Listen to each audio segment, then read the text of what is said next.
Hi everyone, hope you're all doing well and welcome back to another video on New World. So, fishing. It's really one of those sort of side activities most of us will either just completely ignore or not really get into until slightly later into the game. But as with everything else in New World, if you want to do it efficiently then there is really quite a lot to learn. It is not just as simple as just whipping your rod out. I want to kick things off though by talking about equipment. For fishing, it's going to be effectively broken down into two distinct categories: crafted equipment and quest-based equipment. Currently, as of the beta, the only fishing equipment that you can actually craft is the fishing rod. But if you are serious about leveling your fishing, you need to be crafting a better rod than that piece of crap that you're going to get given at the starting quest or crafted at your campfire. You're going to be making use of the workshop bench in any town, and ideally you're going to be wanting to get your engineering to at least level 50 so you can craft a tier 3 version. If you don't have that yourself, then try and find someone, or hopefully you know someone in your company who can craft you a better one. Make sure you spend Azoth on it to make sure you at least get the perks on the rod, because that's going to make a big difference. And effectively this is going to give you a free boost at all times to your fishing, whether in freshwater or saltwater, hotspot or not, so it's well worth crafting a half decent rod at the start. The other type of fishing equipment is currently quest based. Now this may in the future get changed and get added into crafting menus, but currently this is not an option, and so the only way you can do this is by doing quests, and this is of course for fishing armour. You'll find the start of the fishing armour quest line at the small lake just outside Windswood, and this will set you off on a pretty merry jog all around Eternum, completing various fishing related catching tasks. There is a few key points though I want to point out. 1. It's got pretty poor XP rewards and very long travel distances between the quests. Don't try and do this quest line for any form of levelling, this is only for your fishing equipment. The first armour set in this quest line is completely irrelevant. Other than visually making you look like an old fisherman, it does nothing for your stats, and it's not actually until you get quite a bit further down the actual quest line do you start to see sort of rarer higher tier armour with actual fishing attributes such as, rarer catch chance and things on it that's actually going to improve your base fishing.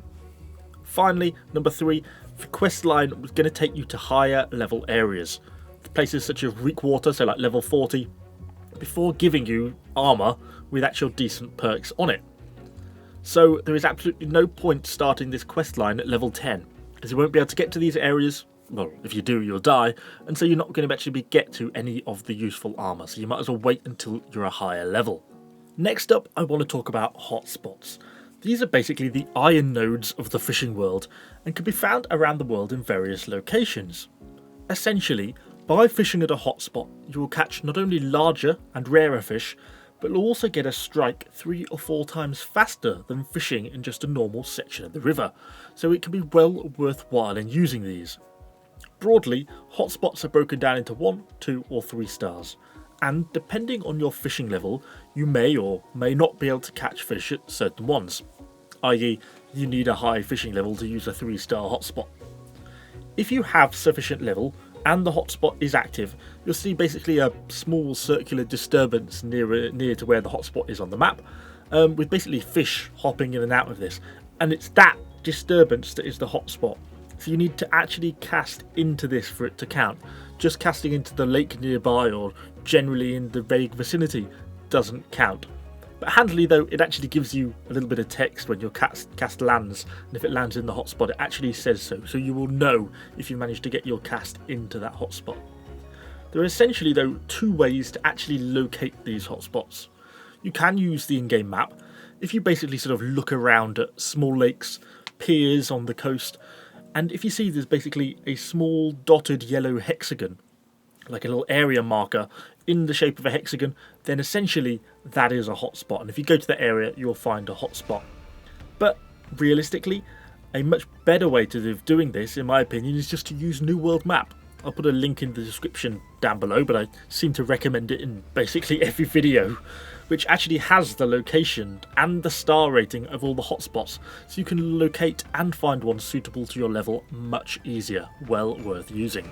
But as I said right at the start, hotspots are the iron nodes of the fishing world, and like iron nodes, they can be depleted.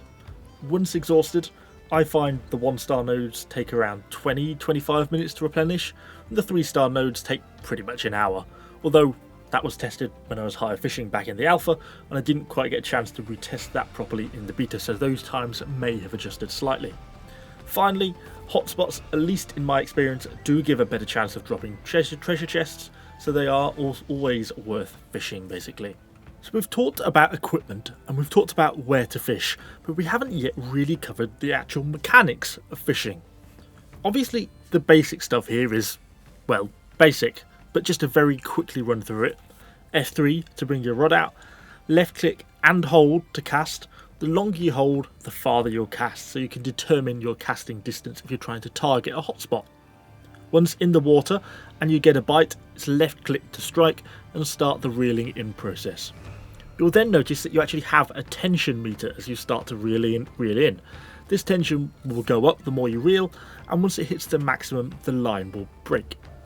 Once you get used to it, you can actually push this pretty close to the limit, but if you're unsure, perhaps it's best to not go above orange.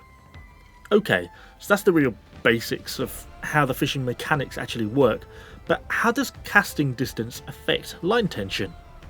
Well, the easiest way of thinking about this is to think of tension as an amount, give it like a numerical figure.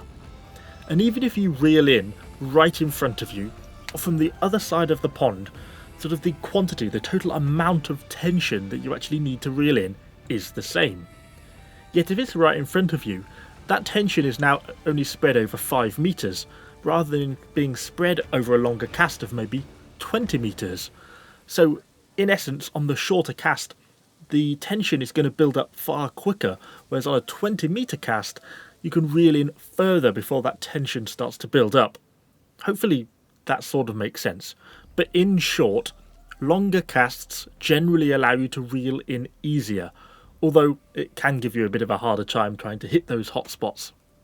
The other regular question I've seen is about fishing depth.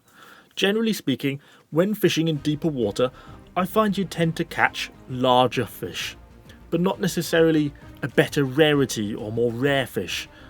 And of course, once you're fishing in hotspots, this all becomes irrelevant, as the hotspot is a predefined spot, a predefined location, which is sometimes shallow, sometimes deep, and it produces all types of fish from small to large, and it's always better to fish in a hotspot than try and find a deep spot not in a hotspot. So most of the time, you're not going to be fishing just in random stretches of river, you're always going to be trying to use those hotspots, so it doesn't really matter. Now, I don't want to overcomplicate this, so I'll keep the baits simple. They are split into 2 parts, freshwater and saltwater. Freshwater is basically any inland lake or river, and saltwater is the sea, so that's basically any coastal fishing. Baits are generally found by gathering flints, bushes, bulrushes, etc. So you naturally end up kind of collecting some of these as you work your way through New World and other quests and you're gathering, etc. But a good example are like the fireflies that you get from bulrushes. They are quite a good effective bait, so they're always normally worth harvesting those bulrushes when you see them by the riverbanks. Different baits obviously have different qualities of effectiveness, but basically increase your chances of getting rarer or larger fish whilst fishing. You generally want to be always trying to make use of baits when you've got some in stock, and as a final point of note, the game does actually allow you to use the wrong bait in the wrong water, but it just won't be very effective, so you need to make sure you actually check yourself. And when people first get interested in fishing, it's because they saw or heard of someone getting a treasure chest. These chests are of course great. They can contain rare gems, gold, platinum and void metals, as well as a little bit of Azoth, all of which, except the Azoth, can be sold for decent money, which makes it quite an appealing process. From talking to others, treasure chest drop rates seem to be a little bit of a dark art, with different people swearing by different techniques and processes. But in my experience, I just found straight up hotspots to be the best for giving the best treasure chest drop rates.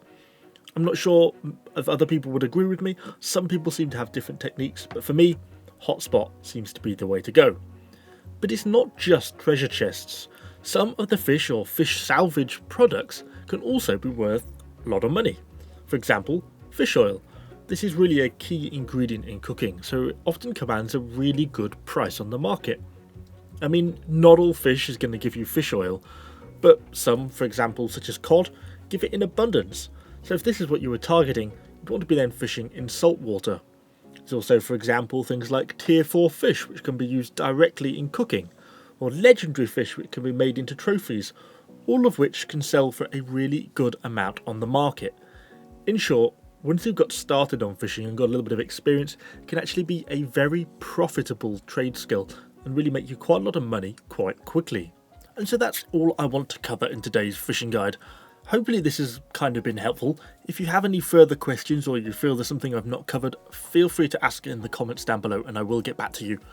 Hopefully you've enjoyed the video. Thanks for watching guys, and I shall see you all on the next one.